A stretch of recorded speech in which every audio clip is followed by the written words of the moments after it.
Chères auditrices, chers auditeurs, avec un lapin de retard, joyeuse Pâques et bienvenue pour notre émission hebdomadaire proposée par le CJD, l'association de dirigeants d'entreprise qui depuis 1938 met l'économie au service de l'homme. C'est le nom de cette émission et c'est notre devise. Avec toute une équipe de jeunes dirigeants, pendant une demi-heure, nous allons parler de vous et d'entreprises responsables près de chez nous. Conseils, trucs et astuces, bons à savoir, témoignages, humour, grâce à Radio Clapas, c'est tous les mardis et samedis à 17h. Ébloui par la solidarité qui se met en place, ce sera le fil rouge de notre émission d'aujourd'hui. C'est parti!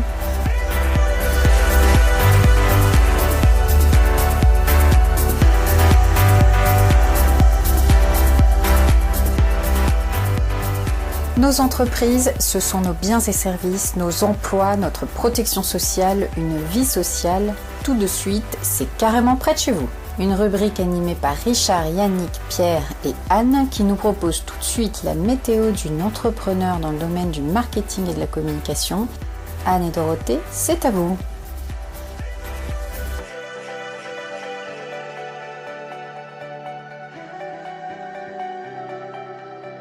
Bonjour Dorothée, est-ce que tu peux te présenter en mode JD s'il te plaît? Bonjour Anne, bonjour à tous.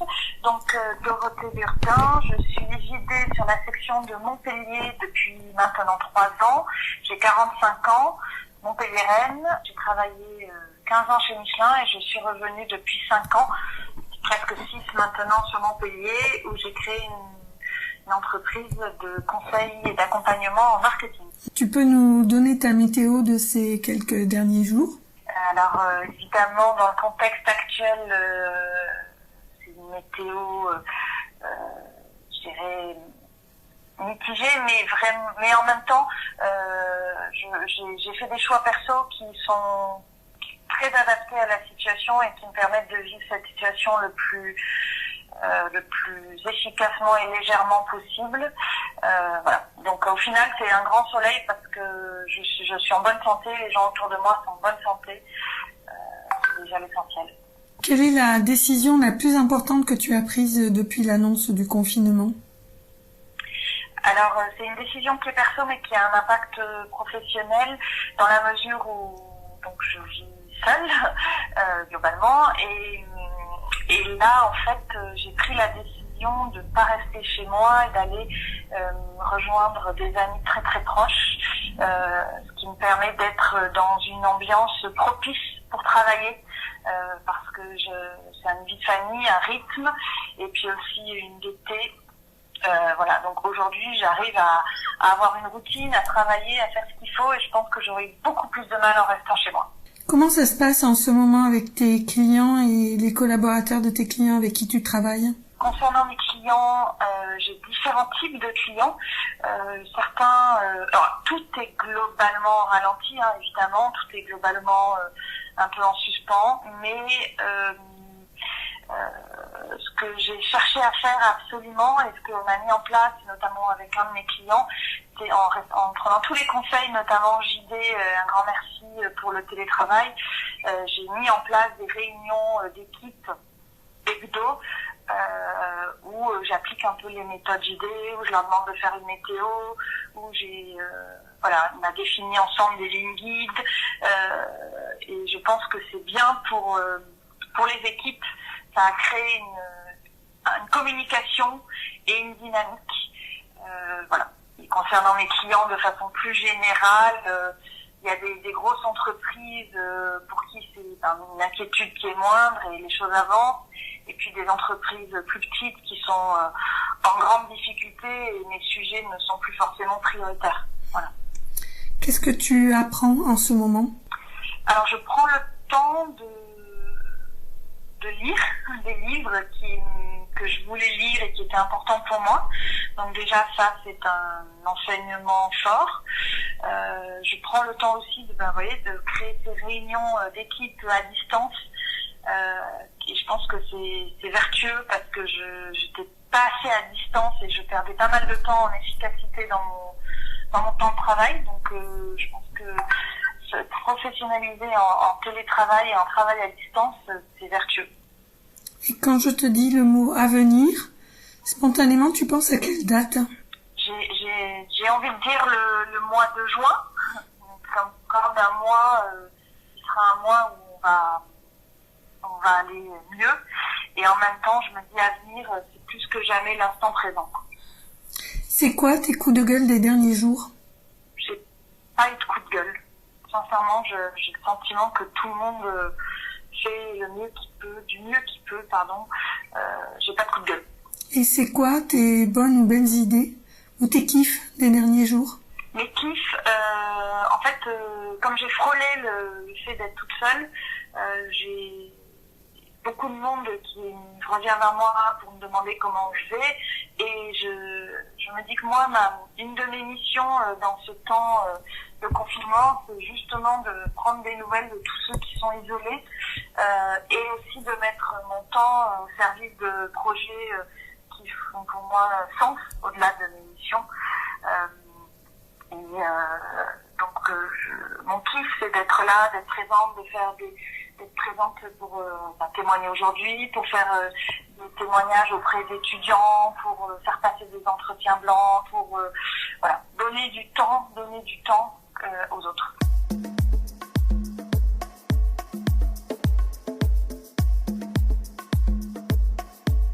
Merci Anne, Dorothée pour ces partages. Vous faites partie du CJD, l'association de dirigeants d'entreprise qui vous propose cette émission et dont Pierre est actuellement président. Il est parti en reportage de chez lui bien sûr pour mettre en lumière des hommes et des femmes qui continuent de contribuer dans l'ombre à un monde meilleur. Bonjour à toutes et à tous, je suis ravi de vous retrouver sur Radio Clapas. Cette semaine, je souhaite mettre en lumière les travailleurs et les travailleuses les plus invisibles de la société. Ils font partie de ceux et celles qui poursuivent une activité professionnelle particulièrement exposée. Le télétravail n'est pas possible pour tout le monde. Je pense particulièrement aux travailleurs et travailleuses des services à la personne à domicile, et notamment celles et ceux qui prennent soin de nos aînés.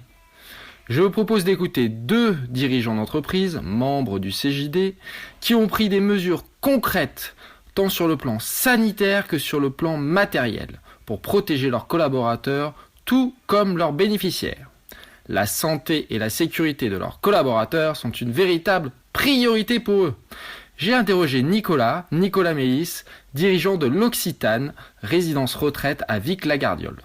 Il gère une 50aine de collaborateurs et nous explique les mesures qu'il a mises en place au sein de son EHPAD, pour son personnel, ses héros, et pour ses 62 résidents. Bonjour Nicolas, alors, depuis le début du confinement, qu'avez-vous mis en place comme mesures au sein de votre établissement ? Bonjour Pierre, pour répondre à ta question, nous avons réadapté l'organisation de notre travail au quotidien. En effet, même si nos établissements de soins sont familiers des protocoles de désinfection, nous avons renforcé ces derniers. Concrètement, sur demande de l'ARS, l'établissement est complètement fermé aux personnes extérieures depuis le 9 mars. Seul le personnel de la structure rentre dans la résidence et selon un protocole très précis. Toutes les personnes rentrent une par une dans un sas où elles se désinfectent les mains, prennent leur température et tracent par écrit leur arrivée. Les collaborateurs vont ensuite directement au vestiaire mettre une tenue propre. Nous avons développé le même type de process avec nos fournisseurs en créant un sas de désinfection pour les livraisons. Le travail a été organisé par secteur de manière à prévenir toute propagation éventuelle en cas d'infection. Tous les membres du personnel travaillent avec des gants, des masques et se lavent très régulièrement les mains. Des réunions de suivi ont lieu tous les jours, samedi et dimanche inclus. Les relations avec l'ARS et les hôpitaux sont devenues quotidiennes et elles sont essentielles pour faire face à cette crise qui s'inscrit dans la durée. Les équipes s'adaptent et sont tour à tour soignantes, coiffeuses, manicures, jardinières. En effet, les résidents sont eux aussi confinés et afin d'essayer de combler la baisse du moral, nous utilisons au maximum les nouvelles technologies pour communiquer avec les familles. Les animations collectives ont laissé la place à des activités individuelles ou à des activités permettant le respect des gestes barrières. Conscientes du rôle vital que joue le personnel des EHPAD, les collaboratrices respectent un confinement très strict sur leur temps de repos afin de ne pas s'exposer. Elles sont même nombreuses à avoir spontanément proposé de déplacer leur congé. Cette période de trouble fait ressortir le grand professionnalisme et la grande humanité dont font preuve les équipes de notre résidence. J'en suis très fier et je profite de ce passage à la radio pour les en remercier fortement.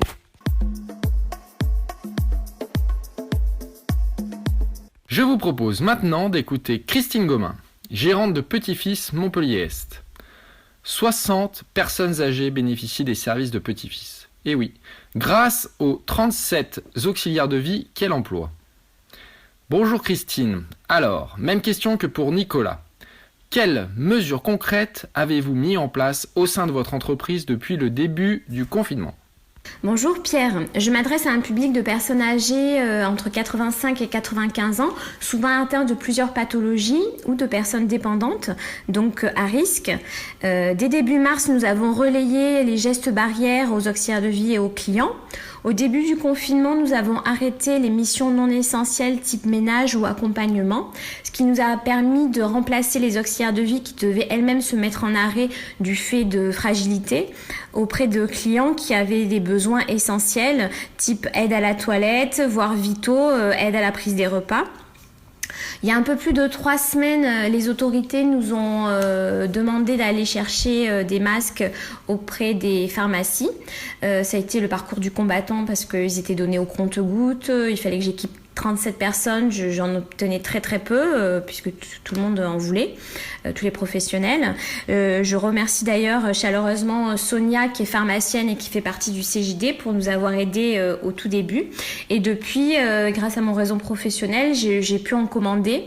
Donc une moitié la semaine, je mets ma casquette de livreur et je livre des auxiliaires de vie en masques, gants et gel hydroalcoolique. Grâce à ces dispositions, nous avons pu maintenir nos interventions. Aucun de nos clients n'a été malade et depuis une semaine, nous pouvons aider de nouvelles personnes. Merci Christine et Nicolas pour ces 2 témoignages d'entreprises engagées sur le terrain. Elles permettent aux aînés de vos familles de continuer à vivre malgré ce satané virus. Une preuve concrète d'engagement responsable et solidaire. Des entreprises audacieuses et innovantes sont heureusement près de chez vous pour mettre une économie au service de l'homme.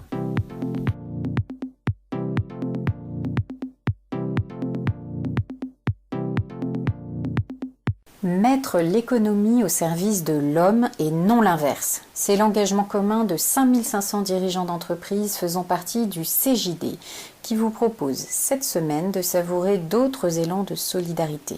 De retour à la maison, vous voilà entre les mains propres bien sûr et habiles de Sandrine. Bonjour à toutes et à tous et bienvenue. Je suis ravie de vous retrouver cette semaine dans ma rubrique de retour à la maison.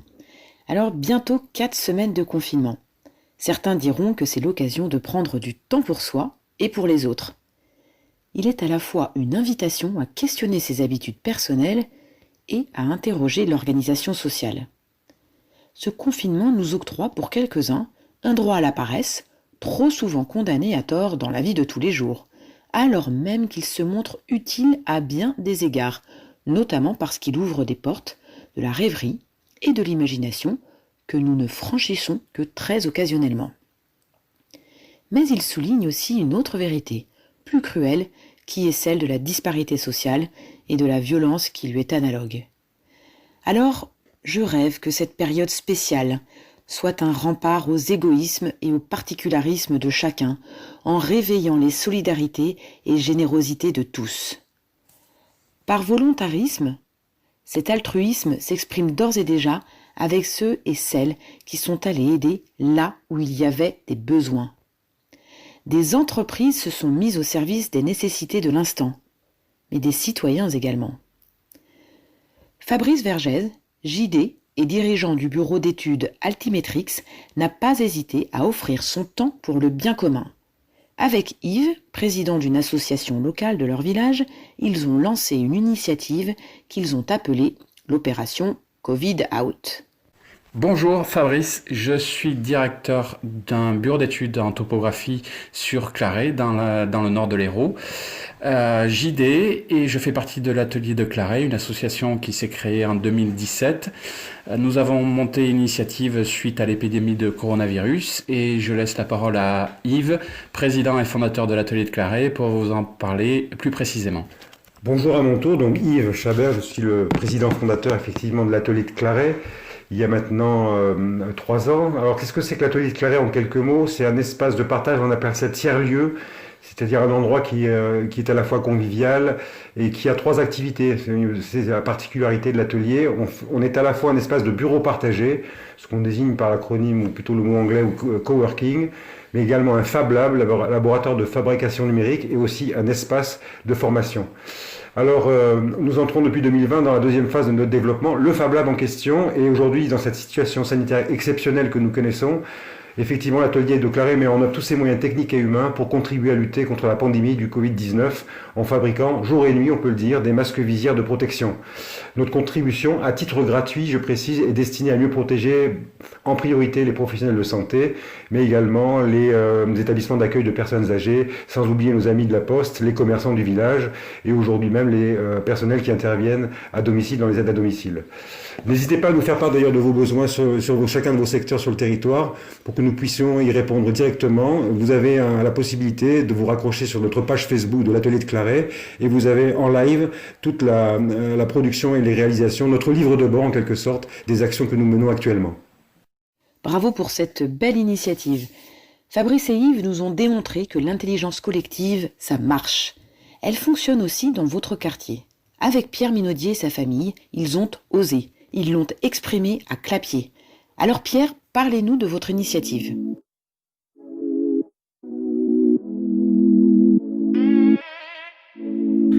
Bonjour, je voulais vous partager une action simple à mettre en œuvre. Une action de quartier, une action de solidarité. Cette action, elle est venue d'un constat. On ne connaît plus nos voisins. C'est cette réflexion qu'on s'est faite avec Sandrine et nos enfants. Comment recréer du lien avec nos voisins? Alors au départ, on voulait, avant le Covid, organiser une fête de quartier, la fête des voisins. Et puis le Covid est arrivé. Et finalement, on s'est dit on va pas s'arrêter à cause du Covid. Et donc on a créé une affiche toute simple avec nos noms, nos adresses e-mail. Et puis nous avons écrit un petit mot. Restons solidaires et connectés tous ensemble. Si vous avez besoin d'un coup de main, contactez-nous. Et puis cette affiche, on l'a imprimée, et puis je suis allé la distribuer dans quelques boîtes aux lettres autour de notre maison. Et depuis, notre communauté a grandi, notre communauté de voisins à distance. Nous sommes à peu près 11 foyers maintenant connectés, avec des personnes essentiellement âgées qui nous ont répondu parce qu'elles se sentaient effectivement seules. Et nous nous rendons des services. Nous faisons des courses, nous prenons des nouvelles, nous écrivons des mails pour savoir si tout va bien. Quand on rentre au CJD, c'est par là que je suis rentré, moi, dans l'association. Je voulais rompre l'isolement. Et c'est ce que nous avons reproduit aussi avec nos voisins. Donc je vous engage à mettre en place cette petite démarche toute simple avec vos voisins. Essayez de communiquer si vous ne le faites pas encore. Et puis peut-être vous aurez de belles surprises, de belles histoires à nous raconter. Merci à Pierre et à sa famille pour cette bonne pratique qui permet de créer du lien à côté de chez soi. Allons maintenant du côté de Mauguillot. Céline Gauthier est micro-kinésithérapeute. Elle emploie 6 personnes réparties dans 3 centres et depuis le confinement, elle a dû arrêter complètement son activité et passer ses collaboratrices en chômage partiel. Céline ne garde pas les bras croisés. Elle lance un appel pour collecter du matériel pour les soignants. Écoutons-la. Je suis moi-même professionnelle de santé et j'ai bien sûr fermé mon cabinet dès le début de la crise du coronavirus. Très vite, je me suis demandé comment je pouvais aider les soignants qui étaient sur le front. J'ai regroupé le matériel de protection que j'avais en stock, des gants, des masques, qui ne me seraient pas utiles pendant le confinement, et je l'ai amené à la maison de retraite de mon village. Peu de temps après, Sandrine du CJD de Montpellier m'a demandé si je souhaitais m'investir dans une action de collecte pour les soignants. J'ai évidemment accepté cette proposition et aujourd'hui, le Centre des jeunes dirigeants de la région Occitanie récolte auprès des entreprises du matériel de protection pour le redistribuer aux établissements de santé et professionnels libéraux. L'idée est d'établir des circuits courts entre l'entreprise qui fait le don et les professionnels qui le reçoivent. Ceci afin d'aider les établissements dits secondaires qui ne sont de ce fait pas prioritaires dans les distributions faites par l'État. Sachez que même les petits stocks contribuent à améliorer la situation sur le terrain. Les établissements de santé et libéraux ont besoin de masques, de gants, mais aussi de surblouses, charlottes, surchaussures et même de housses jetables pour les sièges de voiture. Si vous avez vous-même la possibilité de proposer des dons, n'hésitez pas à contacter le CJD. Merci Céline et à toutes et tous pour cet altruisme dont vous faites preuve. Je rêve que demain, cette fraternité ne soit plus uniquement de circonstance. Avant de vous retrouver la semaine prochaine, je partage avec vous une dernière pépite de solidarité, celle que nous offre Virginie de Capelle, JD, dirigeante de Capelle et artiste. Sous son nom d'artiste d'ailleurs, Oui Artiste, elle nous apporte une touche de chaleur. Elle a conçu une fiction de confinés à colorier.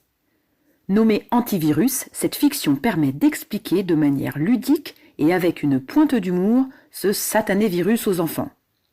Cela les occupe un peu, et c'est aussi un moment de répit pour les parents. Le document de 10 pages et imprimable de la maison a été offert aux petits frères des pauvres qui luttent contre l'isolement des aînés, plus violent que jamais. Encore une belle initiative qui renforce le lien intergénérationnel. Alors, à vos actes de solidarité ? Partez! Très bonne semaine à toutes et tous et à la semaine prochaine. Et nous voilà dans la dernière partie de notre émission, l'économie au service de l'homme, pour une rubrique spéciale Chronique le virus. Avant de vous offrir une crise de calme sur la douce voix de Céline, Virginie vous proposera sa chronique de la semaine et tout de suite, Bérénice, Richard et Yannick ont fait voyager pour vous la mascotte du CJD, Pépito.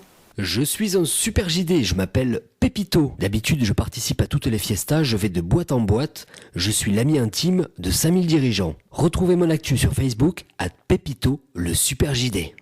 Antiviral, tu restes chez toi. N'espère pas que tes toilettes s'appauvrissent. Pascal, qu'est-ce qu'un capitaliste? Un habitant de la capitale? Oui. J'aime papa et maman, je les adore. J'aime rester dans ma famille, j'aime pas être mort. Antiviral, antiviral, antiviral. Brigitte, une question très difficile. Pourquoi coupe-t-on la tête des sardines avant de les mettre dans une boîte? Pour ne pas qu'elles boivent l'huile? Très bien. Tu veux que je parle à qui, maman? Alors moi je suis très contente qu'il y ait eu un confinement pour une chose, j'ai testé la couleur des cheveux maison et je me rends compte que c'est pas très différent de chez le coiffeur, c'est juste beaucoup moins cher. La situation actuelle permet de voir un petit peu son entourage puisqu'on est limité à 1 kilomètre autour de chez nous. Nous, ça nous a permis de voir une voisine craquer l'autre soir à 20h au moment d'applaudir. Elle est sortie sur son balcon. En culotte soutien-gorge. Bon, ouais, voilà, donc elle était au balcon. Elle permet de voir son entourage. Antiviral, antiviral, antiviral. Eh bien, c'est du propre tout ça. J'espère que ça vous a plu. Vous me retrouverez tant que je serai confiné. En attendant, vous pouvez me retrouver sur Facebook, @Pépito, le super JD. Merci Yannick et Pépito pour ces sourires à gogo. À propos de sourire, une lettre, un sourire. Est-ce que vous connaissez cette initiative d'une bande de cousins ? C'est une invitation à écrire une lettre en ligne. Elle sera imprimée, adressée à une personne confinée en EHPAD. Eh bien, ça m'a donné envie d'écrire des lettres. Des lettres, des sourires. Première lettre. Chers auditeurs, est-ce que vous avez lu La Fée Carabine de Daniel Pénac ? Cette drôle de dame y livre son secret. Vieillir, c'est le seul moyen que j'ai trouvé de ne pas mourir jeune. Impossible à contredire. S'il y a bien un verbe qu'on conjugue toute notre vie à l'envers, c'est bien vieillir. Jeune, on se dit il ou elle vieillissent, puis vous vieillissez, et puis on a à peine le temps de dire ouf qu'on arrive aussi à je vieillis. Un Français sur 4 a plus de 60 ans. Et ça y est, pour la première fois, il dépasse les moins de 20 ans. Âgé, aîné, vieux, ce n'est rien d'autre que chacun de nous, aujourd'hui ou un jour. Signé une auditrice en cours de maturation. Deuxième lettre. Chers Français qui mûrissez entre 4 murs, je vous murmure, Connaissez-vous les secrets de nos 21 000 centenaires ? Ces centenaires nous disent du sport, des œufs crus tous les jours, arrêter de manger à 80%, du porridge, des bains froids, sans oublier le vin, la bière, le whisky ou le porto. Ça, c'est notre Jeanne Calment qui est quand même décédée à 122 ans. Gisèle nous dit même qu'elle reste éloignée des hommes. Mais bon, ça, je le conseille pas forcément. Mais les vrais points communs entre les centenaires, il y en a 3. Le premier point commun, c'est l'optimisme. Je m'entoure d'amour et d'énergie positive, c'est la clé. J'essaye de m'amuser et ça libère des hormones positives et anti-stress. Deuxième point commun, la vie sociale.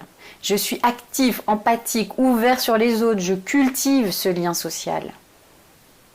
Troisième point commun, la résilience. J'accueille les choses de la vie, les challenges comme les trésors, sans baisser les bras. Je rebondis et j'avance. Signé une citoyenne qui vous aime. Troisième lettre. Chère famille, chers confinés. La vie est donc meilleure grâce à l'optimisme, une vie sociale et de la résilience. Il est donc de notre devoir, si nous le pouvons, de l'offrir aussi à ceux qui en manquent. Les petits frères des pauvres, la Croix-Rouge, tirent l'alarme sur l'isolement de nos aînés. Dons, lettres, mots, appels, tous les moyens sont bons. Alors pourquoi ne pas leur demander chaque jour de raconter une histoire à nos enfants au téléphone ? Ou en profiter pour découvrir les aventures de leur vie ? Ou les aider à apprivoiser mieux Internet ? Sur le compte Facebook Chez Daddy, ce daddy mûr à l'avatar moustachu tient son journal de confinement. Il nous raconte son installation de Skype, ses découvertes musicales, ses cookies et nous livre que son rêve c'est d'ouvrir un café intergénérationnel. Nous aussi. Signé une confinée engagée. Quatrième et dernière lettre. Chers aînés qui souffrez, nous vous remercions pour la vie que vous nous avez donnée. Nous vous remercions d'avoir combattu pour nous offrir la liberté. Liberté, liberté chérie, c'est dans notre Marseillaise. Et paradoxalement, c'est pour retrouver cette liberté et pour vous retrouver que nous nous mettons en cage. Chers aînés, vous pouvez y arriver. Nous vous aimons, alors tenez bon. Signé une maman, fille, nièce, petite-fille, arrière-petite-fille.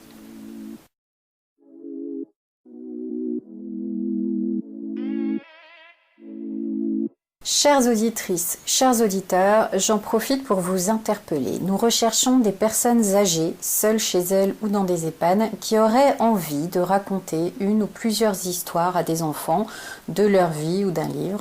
Si vous êtes intéressés, faites-le nous savoir s'il vous plaît sur la page Facebook du CJD Montpellier. Et avant de se quitter, en toute conscience, je vous suggère de prendre encore quelques minutes avec Céline qui va vous parler de votre inconscient.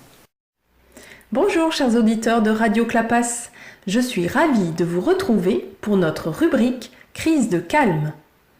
Inconnu, troublant, parfois inquiétant, l'inconscient ne cesse d'attiser la curiosité. Souvent associé à l'ombre, l'inconscient recèle de pulsions et désirs parfois inavouables, d'angoisses profondes et de traumatismes.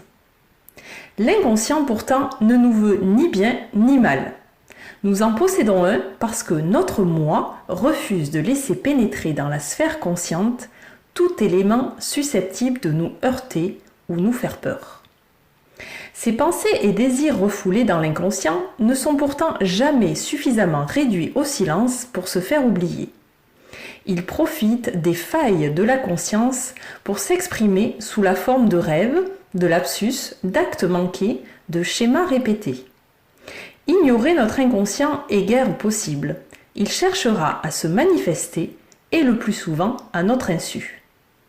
Ce mystère qui nous habite est à la fois le trésor de notre potentiel et le cœur de la pensée qui nous échappe. Alors, comment faire pour élargir notre champ de conscience et se libérer de ce qui peut être une entrave à notre développement ? Chaque semaine, nous allons découvrir ensemble une technique de médecine douce pour vous aider à choisir celle qui vous correspond. Aujourd'hui, je vous présente l'hypnose. L'hypnose est un état modifié de conscience au cours duquel l'individu est entre un état de veille et de sommeil. L'hypnothérapeute sait amener son patient à cet état grâce à des métaphores présentées sous forme de contes qui permettent de solutionner un problème en s'adressant à l'inconscient de façon imagée. Le tout étant prononcé d'une voix douce et monocorde. L'hypnothérapeute invite ainsi l'inconscient de la personne à se défaire de ses idées nuisibles et à les remplacer par des idées plus justes ou qui correspondent mieux à ses valeurs. En hypnose, la motivation du sujet est primordiale. Sans cela, les suggestions mentales n'auront aucun effet. L'hypnose de spectacle n'a rien à voir avec l'hypnose médicale. Elle n'a rien de thérapeutique. D'ailleurs, Mesmer n'a jamais prétendu être un thérapeute. Voyons ensemble quels sont les champs d'application de l'hypnose médicale. On constate que l'hypnose a des effets à 3 niveaux. Au niveau physique, sur les manifestations psychosomatiques, la gestion de la douleur. Au niveau du comportement, son action a d'ailleurs été reconnue dans les problématiques d'addiction, tabac, alcool. Elle est également bénéfique sur la gestion du poids. Enfin, l'hypnose a des effets sur le développement personnel. En améliorant la gestion du stress et la confiance en soi, elle permet de se libérer de ses propres verrous. Alors, comment se déroule une séance d'hypnose ? Une séance dure environ 1 heure. La personne décide de l'objectif de sa session en discutant avec le praticien. La séance débute généralement par une phase de relaxation appelée induction, qui mène vers un état modifié de conscience. Il ne s'agit pas de sommeil ni de perte de conscience, au contraire, la personne entend et peut sortir volontairement de cet état d'hyperconscience. Puis, le praticien utilise des suggestions d'images et d'histoires afin de guider l'individu vers son objectif. Cette approche s'adresse à tous, excepté les patients psychotiques souffrant de rapports altérés à la réalité. L'hypnose est reconnue comme une thérapie brève. La plupart du temps, des résultats sont obtenus entre 1 à 5 séances. Vous l'aurez compris, l'hypnothérapie est un excellent outil qui permet de bénéficier de la mobilisation de toutes ses ressources afin d'effectuer les changements désirés à long terme. Carl Jung disait d'ailleurs « Tant que vous n'aurez pas rendu l'inconscient conscient, il dirigera votre vie et vous appellerez cela le destin. »